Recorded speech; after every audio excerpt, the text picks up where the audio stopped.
ሰላም እጅጉን የተወደዳችሁና የተከበራችሁ የአሁን ስፖርት አድማጭ ተመልካቾቻችን እንደምን ዋላችሁ። የዕለተ ሐሙስ የከሳት ስፖርታዊ መረጃዎችን ከአሁን ስፖርት እየዘን መጥተናል። ትላንትና ሌሊት እንዲሁም ደግሞ ዛሬ በተጠናቀሩ መረጃዎቻችን መሰረት እንግዲህ አርሰናል ሶስተኛውን ፊርማ ለማግኘት መቃረቡ ነው የሰማነው። ፋብሪዚዮ ሮማኖም ሂርዊጎ ሲል ማረጋገጥም ችሏል። ክሪስቲያን ኖርጋርድ ወደ አርሰናል የሚያደርገውን ጉዞ መስማማቱን ከብሬንትፎርድ ወደ ለንደን እንደሚሄድ ነው የተረጋገጠው። የ31 ዓመት ተጫዋች እንግዲህ የአርሰናል ሶስተኛው ፈራሚ እንደሚሆን ተረጋግጧል። ከዚህ በፊት ኬፓ አሪዛባላጋ በዚህ ሳምንት ማረጋገጡን ተመልክተናል። በ5 ሚሊዮን ፓውንድ እንዲሁም ደግሞ ከስፔን የሚመጣው ማርቲን ዙቢሜንዲ የአርሰናል የመጀመሪያው ፊርማ የሚፈርም ተጫዋች እንደሆነ መረጋገጡን ተመልክተን ነበር። እነዚህን ሶስቱን ተጫዋቾች እንግዲህ በሚቀጥለው በአርሰናል ቤት እንደምናያቸው ተረጋግጧል። አርሰናል በአሁኑ ሰዓት ላይ ጥሩ እንቅስቃሴ እያደረጉ ይገኛሉ። የቶማስ ፓርቴ መልቀቅን ተከትሎ እንግዲህ ይህ ተጫዋች እንደሚመጣም ተረጋግጧል።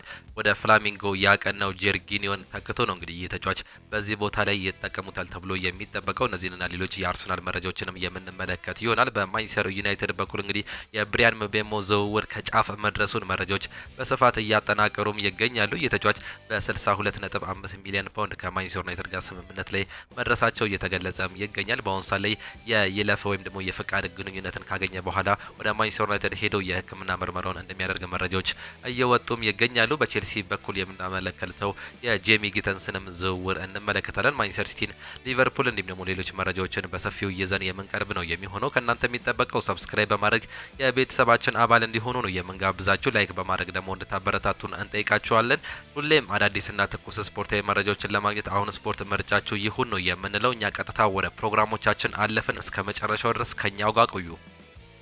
በአሁኑ ሰዓት ላይ የተለያዩ የዝውውር መረጃዎችን እየሰማን ነው የምንገኘው። ከተለያዩ ክለቦች ጋር የተገናኙ መረጃዎችን ማለት ነው። በአሁኑ ሰዓት ላይ የቼልሲ መረጃዎችን ቅድሚያ ስንሰጥ እንግዲህ ኮሎሚያኒ ወደ ቼልሲ መዛወር አይፈልግም። በቋሚ ዝውውር በጁቬንቱስ መቆየት ይፈልጋል። ፒኤስጂ ለተጫዋቹ ዝውውር 45 ሚሊዮን ዩሮ ይፈልጋሉ ሲል ቤን ጃኮብስ ገልጿል። በአሁኑ ሰዓት ላይ የአጥቂ ተጫዋቾችን እየፈለገ የሚገኘው ቼልሲ ራንደል ኮሎሙዋኒ ይህን ፈረንሳዊ ተጫዋች የግሉ ለማድረግ ንግግር መጀመሩ ነው መረጃዎች እየወጡ የሚገኙት። ነገር ግን ወደ እንግሊዝ ፕሪሚየር ሊግ እንዲሁም ደግሞ ወደ ቼልሲ መሄድ አይፈልግም። በጁቬንቱስ እዛው እንደሚቆይ መፈለጉን ነው ቤን ጃኮብስ እየገለጸ የሚገኘው። በውሰት ከፒኤስጂ ወደ አሮጊቶቹ የሄደው ኮሎሙዋኒ በአሁኑ ሰዓት ላይ በፒኤስጂ መመለሱንም ተመልክተናል። ኤንዞ ፈርናንዴዝ በዘንድሮ ዓመት በሁሉም ውድድሮች ለቼልሲ 18 አሲስቶችን እንዲሁም ደግሞ 10 ጎሎችን በአጠቃላይ 28 የጎል ተሳትፎ ማድረግ ችሏል። ይህ ዲፌንሲቭ ሚድፊልደር እንግዲህ ቦክስ ቱ ቦክስ የሚጫወት ተጫዋች መሆኑን እናውቃለን። በዚህ ዓመት በመጀመሪያዎቹ ሰዓት አካባቢ ከኤንዞ ማሬስካ ጋር ባለ መስማማት እንዲሁም ደግሞ አቋሙ በመዋዠቁ ምክንያት ቤስት 11 ውስጥ መግባት ቸግሮት ነበር። ነገር ግን በተለይም የሮሜዮ ላቪያ ጉዳትን ተከትሎ ወደ ቤስት 11 ውስጥ መምጣት የቻለው ይህ ውዱ የቼልሲ ፈራሚ በአሁኑ ሰዓት ላይ እጅግ በጣም ጥሩ እንቅስቃሴ ማድረግም ይችላል። በቼልሲ ቤትም እንግዲህ አይነኬ ከሚባሉ ተጫዋቾች ውስጥ አንድ መሆኑ የቻለ ተጫዋች ነው። በአሁኑ ሰዓት ላይ 28 የጎል ተሳትፎን በ2024-25 የውድድር ዘመን ማሳካትም ችሏል። ለዳርዊን ኑኔዝ በናፖሊ ደግሞ በሊቨርፑል መካከል የሚደረገው ውይይትም ቀጥሏል። ሁለቱ ክለቦች በዝውውር ክፍያ ላይ ስምምነት ላይ መድረስ አለባቸው። ናፖሊ ከ40 እስከ 42 ሚሊዮን መነሻ በማድረግ ለሊቨርፑል ያቀረበ ሲሆን ቦነስን ጨምሮ ቢያንስ 8 ሚሊዮን ዩሮ ተጨማሪ ያስፈልገዋል ሲል ነው አቦላ ይዞት የወጣው መረጃም የሚያመላክተው። ሊቨርፑሎች ለዚህ ተጫዋች እንግዲህ ከ40 ሚሊዮን በላይ ፍላጎት እንዳላቸው እየተገለጸ ሲሆን በአሁኑ ሰዓት ላይ በግል ስምምነት ላይ የደረሱት ናፖሊዎች ዳርዊን ኑኔዝን እንግዲህ የግላቸው ለማድረግ ከፍተኛ ጥረትም እያደረጉ ነው የሚገኙት።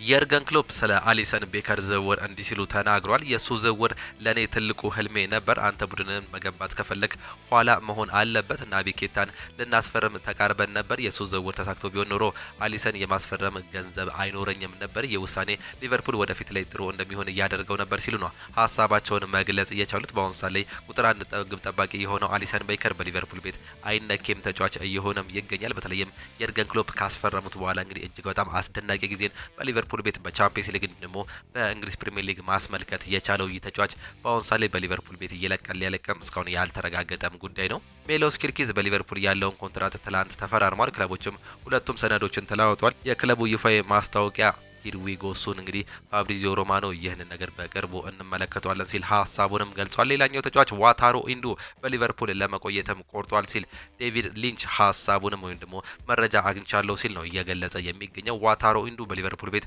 ቋሚ 11 ውስጥ ማለትም ቤስት 11 ውስጥ መግባት ባይችልም እንኳን ከተቀያሪ ወንበር እየተነሳ ደግሞ አንዳንድ ጨዋታዎች ላይ ቤስት 11 ሆኖ እየገባ መጫወት ይፈልጋል። ወደ ሌሎች ክለቦች የሚሄድ ምንም አይነት ፍላጎት የለውም ሲል አረጋግጧል። ዳርዊን ኑኔዝ ለሊቨርፑል ቅድሚያ እየሰጠም ይገኛል። የሊቨርፑል አጥቂ በተጨማሪም የሴሪኤ ሻምፒዮን ናፖሊ ዋነኛ ኢላማም ነው። ሊቨርፑል እስካሁን ምንም አይነት የዝውውር ጥያቄ ያልቀረበለት ሲሆን ነገር ግን በቅርቡ ጥያቄ እንደሚያቀርብ መጠባበቅ ላይ ይገኛል። የሊቨርፑል አቋም እንደቀጠለ ሆኖ ኑኔዝን ለማስፈረም ወደ 70 ሚሊዮን ዩሮ የሚጠጋ ዋጋም ያስፈልጋል ሲል ቤን ጃኮብስ አገኘው ያለው መረጃም ነው የሚያሳየው።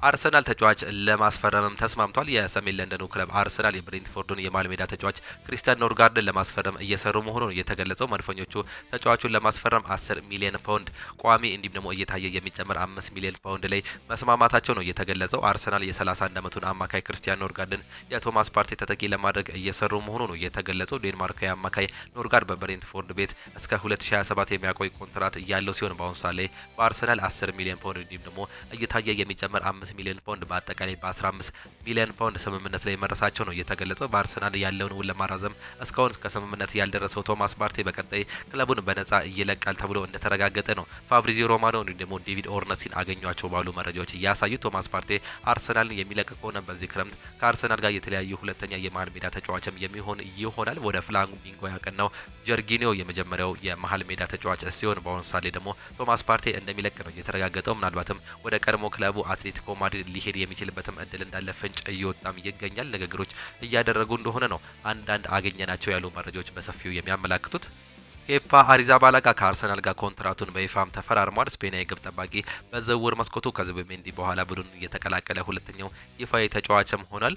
ሁለቱም ወረቀቶች ተፈርሟል ሲል ሃንድ ኦፍ አርሰናል ይዞት የወጣው መረጃም ያሳያል። ሁለተኛው ፈራሚ እንደሚሆን እየተረጋገጠው ኬፓ አሪዛባላጋ ከቼልሲ ወደ አርሰናል የሚያደርገውን ዝውውር በ5 ሚሊዮን ፓውንድ ነው ማጠናቀቅ እየቻለው። በቼልሲ ቤት እንግዲህ ውዱ በረኛ ፈራሚ እንደሆነ ይታወቃል። ኬፓ አሪዛባላጋ ወደ ቼልሲ ሲመጣ 70 ሚሊዮን ፓውንድ ነበር የወጣበት። በዛ አመት ግን ጥሩ እንቅስቃሴን ማድረግ አልቻለም። በተለይም በርካታ ገንዘብ ወጥቶበት ብዙ ግቦችን ያስቆጠረ ተጫዋች ለመሆን አንድ ጎል ብቻ ነበር በዛ አመት እየቀረው። ነገር ግን ይህንን ሪካርድ ሳይሰብር ወደ ሌሎች ክለቦች መሄዱን ተመልክተናል። ነገር ግን ወደ ስፔን ካቀና በኋላ በሪያል ማድሪድ ቤት እጅግ በጣም ድንቅ አቋሙን ማሳየት ችሎ ነበር። ወደ ሪያል ማድሪድ ሲሄድ ሁለተኛ በረኛ ሆኖ ነበር መሄድ እየቻለው። ያኔም እንግዲህ በተለይም ቲቦት ኮርቷ መጎዳቱን ተከትሎ በአውሮፓ ቻምፒየንስ ሊግ ድንቅ ጊዜውን ማሳለፍ ችሎም ነበር። በአውሮፓ ቻምፒየንስ ሊግ ደግሞ በላሊጋ ጥሩ ጊዜን ማሳለፍ ቻለ። ከዛ በኋላ ተመልሶ ደግሞ በዚህ አመት በበርነማውዝ ጥሩ እንቅስቃሴን ማሳየት የቻለም ተጫዋች ነበር። በውሰት ከቼልሲ ነበር ማምራት የቻለው። በአሁኑ ሰዓት ላይ ወደ አርሰናል በቋሚ ውል መሄዱ ምንም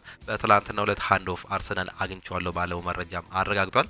አዲሱ የአርሰናል ፈራሚ ክሪስቲያን ኖርጋርድ ማን ነው የሚለውን ደግሞ ስንመለከት ይህ ተጫዋች እንግዲህ 31 አመቱ እንደሆነ ነው ስታቲክሶቹ የሚያመለክተን። ከዚህ በፊት የተጫወተባቸውን ክለቦች ስንመለከት በሃምቡርግ እንዲሁም ደግሞ በፊዮሬንቲና ጨዋታዎችን ማድረግ የቻለ ሲሆን ከ6 አመታት በፊት ነበር ወደ ብሬንትፎርድ መሄድም የቻለው። በአሁኑ ሰዓት ላይ 31 አመቱ ላይ የደረሰው ይህ ዴንማርካዊ ተጫዋች በአሁኑ ሰዓት ላይ በአርሰናል ቤት እንግዲህ የሚያቆየውን ኮንትራት መፈራረሙን ነው ይፋ መደረግ የቻለው። ስምምነት ላይ እንደደረሰም ይፋ ተደርጓል። ወደ ብሬንትፎርድ በ2019 ነበር መሄድ እየቻለው ከፊዮሬንቲና ወደ ብሬንትፎርድ ማቅናት እየቻለው በ5 ሚሊዮን ፓውንድ። ከዛ በኋላ ጥሩ ጊዜን ማሳለፍ ችሏል። በተለይም በብሬንትፎርድ ባደረጋቸው ጊዜያቶች እንግዲህ በአሁኑ ሰዓት ላይ ካፒቴን እንደነበርም እናስታውሳለን። የብሬንትፎርድ ዋና ካፒቴን በመሆን በተለይም በመልበሻ አካባቢ ላይ እንዲሁም ደግሞ በቤንች አካባቢ ላይ እንግዲህ የሚሰጣቸው ጠቃሚ መረጃዎች እንዲሁም ደግሞ ቲሙን ሊድ ማድረጉ እጅግ በጣም ለብሬንትፎርድ ጠቃሚ እንደነበር ነው የተገለጸው። በአሁኑ ሰዓት ላይ አሰልጣኝ ሚኬል አርቴታ ምናልባትም የጀርጊኒዮን ምትክ በማድረግ እንዳመጡ ነው መረጃዎች በሰፊው እየተመላከቱ የሚገኙት። ምንም እንኳን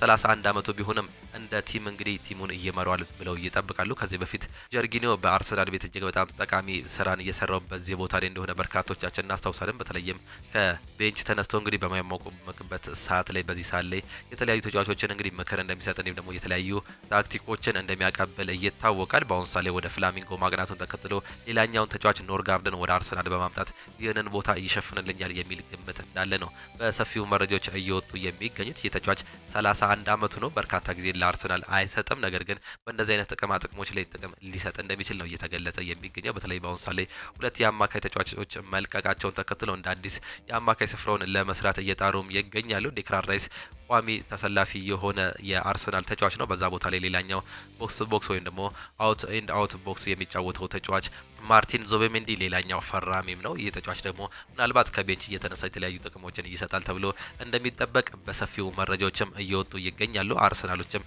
ሶስተኛው ፈራሚ አርገውትም እንደያዙት ነው የተረጋገጠው። በክረምቱ ማንቸስተር ዩናይትድን ከሚለቁ ተጫዋቾች ውስጥ ከፈላጊ ክለብ ጋር በተገናኘ ሁኔታ ላይ ያለው አንቶኒ ብቻ ነው። ሪያል ቤቲስ ዝውውሩን ቋሚ የሚያደርግበትን እድል እየፈለጉ እንደሚገኙ አትሌቲክስ እያስነበበም ይገኛል። በርካቶቹ እንግዲህ ከማንቸስተር ዩናይትድ ጋር እንደሚለያይ የተረጋገጠው ተጫዋች ወደ ሌሎች ክለቦች ይሄዳል ተብሎ ይጠበቃል። እነ ናፖሊ ጥያቄዎችን ማቅረብ ቢችሉም ተጫዋቹ ግን እዛው ሪያል ቤቲስ መቆየትም ይፈልጋል። ለዚህም የተለያዩ ጥያቄዎችን ውድቅ ማድረጉ ነው እየተገለጸ የሚገኘው። አንቶኒ ምናልባት እስከ 40 ሚሊዮን ዩሮ ወጥቶበት እንግዲህ ወደ ሌሎች ክለቦች ይሄዳል ተብሎ ይጠበቃል።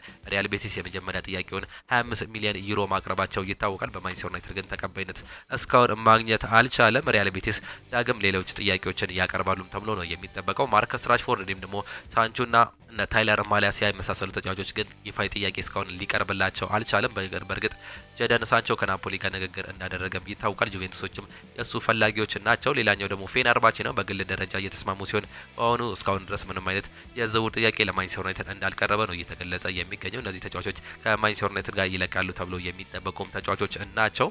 ማንቸስተር ዩናይትድ ብሪያን ምቤሞን ለማስፈረም ከብሬንትፎርድ ጋር ከሙሉ ስምምነት ላይ መድረሳቸውን ነው እየተገለጸ የሚገኘው። ሁለቱ ክለቦች ከ60 ሚሊዮን ፓውንድ በላይ በሚልቅ የዝውውር ሂሳብ ለመስማማት ከጫፍም ደርሰዋል። አሁን ላይ ክለቦቹ በቀሪ ጥቃቅን የስምምነት ጉዳዮች ላይ ንግግር ላይ ናቸው ሲል ቤን ጃኮብስ እንዲሁም ደግሞ አሌክስ ክሩክስ ይዘው የወጡት መረጃም ያሳያል። እንዲሁም ሌላኛው መረጃ ብሬንትፎርድና ማንቸስተር ዩናይትድ በብሪያን ምቤሞ የመጀመሪያ ዙር 60 ሚሊዮን ፓውንድ ክፍያ ላይ ከሙሉ ስምምነት ላይ ደርሰዋል። የቀረው ጉዳይ በአድሶን ክፍያው ላይ ባሉ ጥቃቅን ክፍያዎች ዙሪያ ከስምምነት ላይ መድረስ ብቻ ነው። አሁን ላይ የዝውውሩ ሰዓታት ጉዳይ ብቻ ነው የሚቆሩት። ዩናይትድ በአጠቃላይ ለተጫዋቹ ዝውውር እስከ 65 ሚሊዮን ፓውንድ ወጪ የሚያደርግ ይሆናል ሲል ጄሚ ጃክሰን ይዞት የወጣው መረጃም ያሳያል።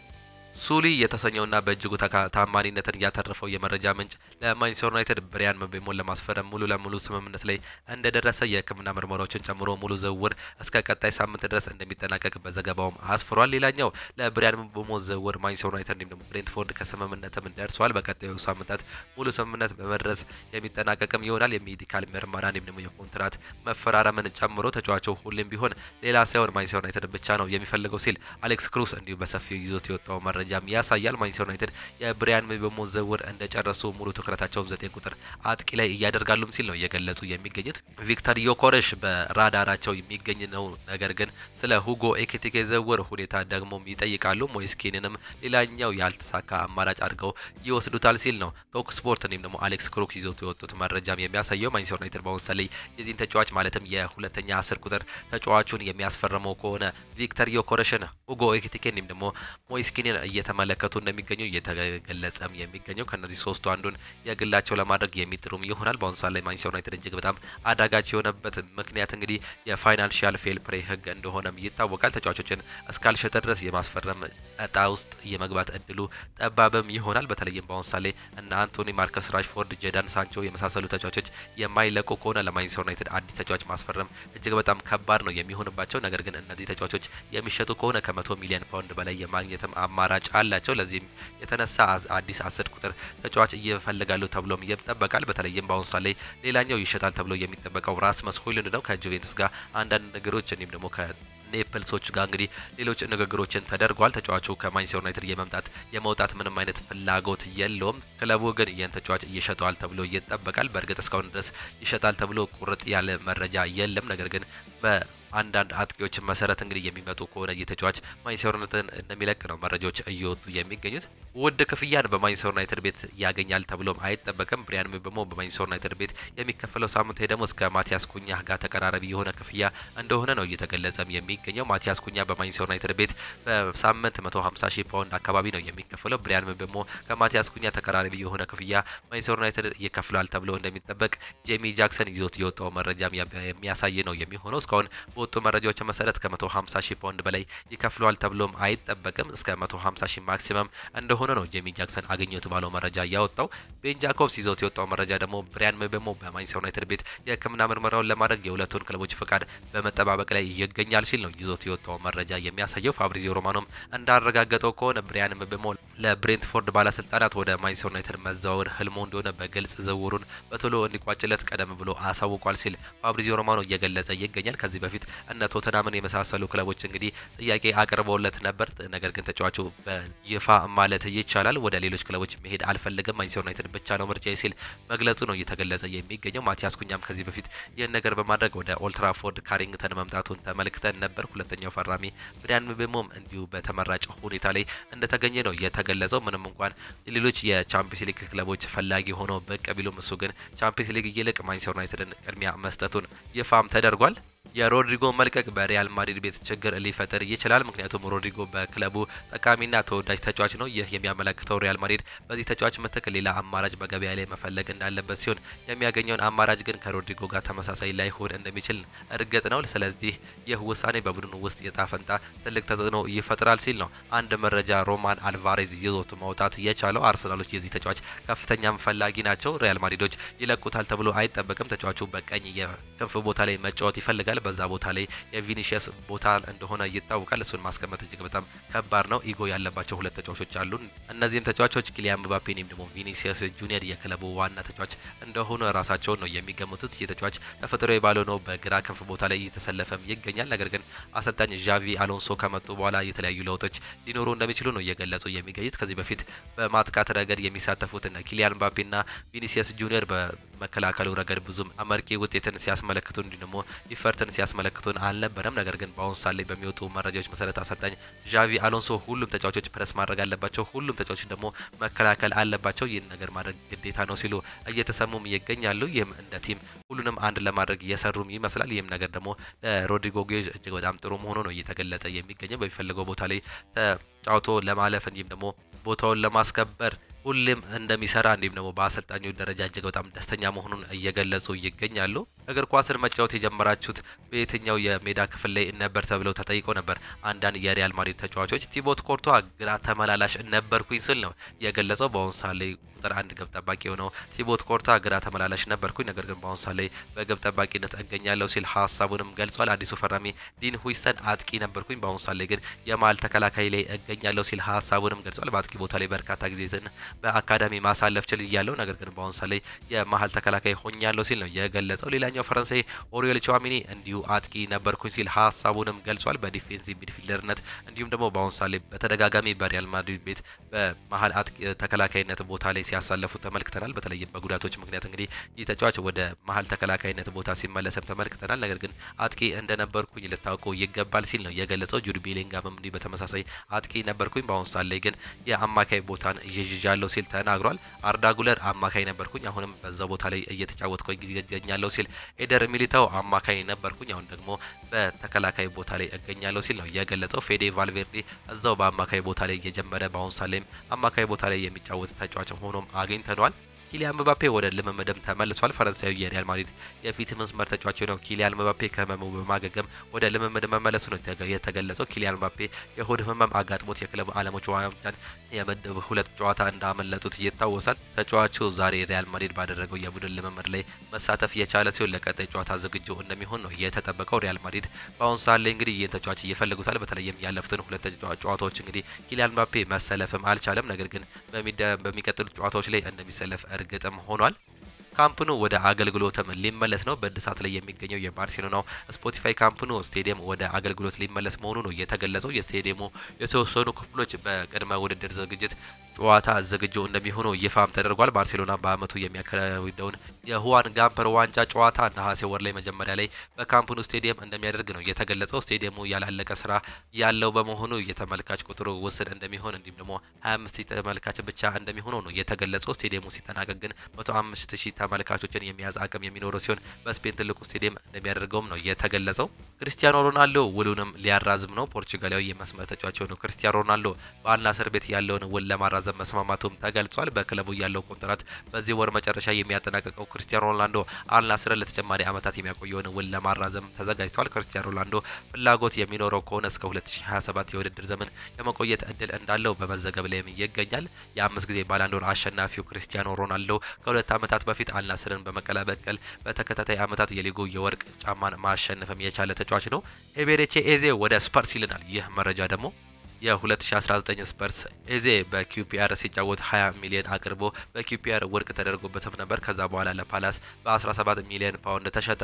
አምናም በአንጌ ፖስቴኮግሉ ስር ይፈለግ የነበረው ኤቤሬቺ ኤዜ በሊቀመንበሩ ዳኒ ሌቪ ፈቃደኛ አለመሆን ዝውውሩ ውድቅ ሆኖ እንደነበር ነው የተገለጸው። አሁን በቶማስ ፍራንክ የሚመሩት ስፖርቶች የሚከፈለውን ከፍለው ኤቤሬቺ ኤዜን ወደ ኖርዝ ለንደን ማምጣት ይፈልጋሉ። ኤዜም ቀጣይ ዓመት ስፐርስ ቻምፒዮንስ ሊግ ላይ ስላለ ዝውውሩን ይጠብቃል ሲል ዘ ስታንዳርድ አገኘሁት ያለው መረጃም ያሳያል። ኤቤሬቺ ኤዜ ጥሩ ጊዜን በክሪስታል ፓላስ ያሳለፈ ሲሆን የኤፍኤ ካፕ ዋንጫንም ማንሳቱን ተመልክተንም ነበር። በአሁን ሳለ ግን ወደ አውሮፓ ቻምፒየንስ ሊግ ማለፍ ከፍ ማለግም ስለሚፈልግ ብቻ ወደ ሌሎች ክለቦች የሚሄድ ከፍተኛ እቅድም አለው። የመጀመሪያ እቅዱ ደግሞ ወደዚህ ክለብ መሄዱ ነው እየተገለጸም የሚገኘው። ቶተናም ሆትስፐርም እሱን ያስፈርማል ተብሎም ይጠበቃል። የዳንኤል ሌቪ እሽታ ብቻ ነው የሚጠበቀው በአሁን ሳለ። የተወደዳችሁና የተከበራችሁ የአሁኑ ስፖርት አድማጭ ተመልካቾቻችን ለዛሬ የነበረን ስፖርታዊ መረጃዎቻችን ይህንን ይመስሉ ነበር። ፕሮግራሞቻችን እንዴት አያችኋቸው? ሀሳብ አስተያየታችሁን ኮሜንት ቦክስ ላይ ልታጋሩን ትችላላችሁ። የዛሬ የሐሙስ የከሳት ስፖርታዊ መረጃዎቻችን ይህንን ይመስሉ ነበር። አሁን ስፖርትን ስላዳመጣችሁ እንዲሁም ደግሞ ሰብስክራይብ ስላደረጋችሁና ላይክ ስላደረጋችሁም ሁሌም የምናመሰግናችሁ ይሆናል። በእናንተ እርዳታ እዚህ ደርሰናልና ገና አብረን የምንቀጥል ነው የሚሆነው። እስካሁን ድረስ ላለንም ግንኙነት እጅግ በጣም እናመሰግናለን። ቤተሰቦቻችን ስለሆናችሁም እጅግ በጣም ክብር ነው የሚሰማን። ሁሌም አዳዲስና ትኩስ ስፖርታዊ መረጃዎችን በቀን ሁለቴ የምንለቅ ነው የሚሆነው። ጠዋት እንዲሁም ደግሞ አመሻሽ 11 ሰዓት አካባቢ ላይ የምንለቃቸው ሁለት ፕሮግራሞችን ለማግኘት እንግዲህ ሰብስክራይብ በማድረግ የቤተሰባችን አባል እንዲሆኑ እንጋብዛችኋለን። ላይክ በማድረግ ደግሞ ብርታት እንድትሆኑ ነው የምንጋብዛችሁ። እኛ የከሳት ፕሮግራሞቻችንን በዚሁ ጨረስን። በነገው ጠዋት ፕሮግራሞቻችን ድረስ እስከምንገናኝ ድረስ ግን ቻው ቻው፣ መልካም ጊዜ፣ መልካም ምሽት ይሆንላችሁ።